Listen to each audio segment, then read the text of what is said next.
guys, and welcome back to another Kuranuki tutorial video. For you folks that are new around here, Kuranuki is the method of carving from a single lump of clay. So today I'll be making a vase, and I start out while the clay is still soft and remove the bulk of the clay from the inside, leaving the walls to be around 2 to 3 centimeters thick. And after I've done this, I let the clay dry out to around leather hard before I do the second carving, which I'll show you here. So this is about leather hard clay, and I'm using a very large flat spatula to make these very deep, kind of brutal cuts. So I wanted this piece to be very strong and have very few but large facets to the outside.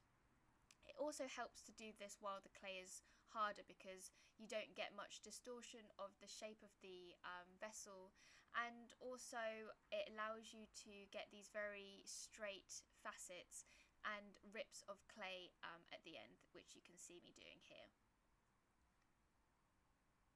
So I go around the exterior making these very large facets, and I just find it a bit helpful to be more thoughtful about how I'm placing these cuts, because once you're committed, so it's best to just think about it a little bit before you go ahead and carve away. Once I'm happy with the outside, I then go and just straighten up the top of the vase using the same tool, which kind of just makes it a little easier to carve the rim. So then I flip over so I can start carving the base. Here I'm removing a lot of weight around the base of the vase, kind of sloping the edges to the foot. So I just flatten out the foot using the same tool and go in and carve out the middle. So because this is quite a large piece, I wanted to make this kind of double foot.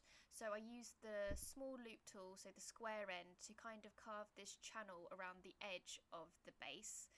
I then kind of smooth out this area using a wooden potter's knife just to make sure there's no kind of rough edges. I then go in and carve the edges just to kind of bevel those out before I then hollow out the actual middle.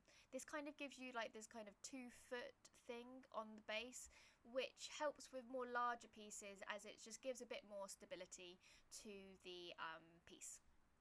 So I then go and flip it back over once I'm happy. I've sponged down the foot, I'm happy with it. I then go in and hollow out the middle, which is super important for these kind of very large vessels that will be very heavy. So you want to take as much weight as you can out of the vase, so it's as light as possible. Of course, you have to do this very slowly, taking care not to make a hole in the wall. I find there's a lot of weight to be taken out of the base of the pot. So once I've done that, I then go and try to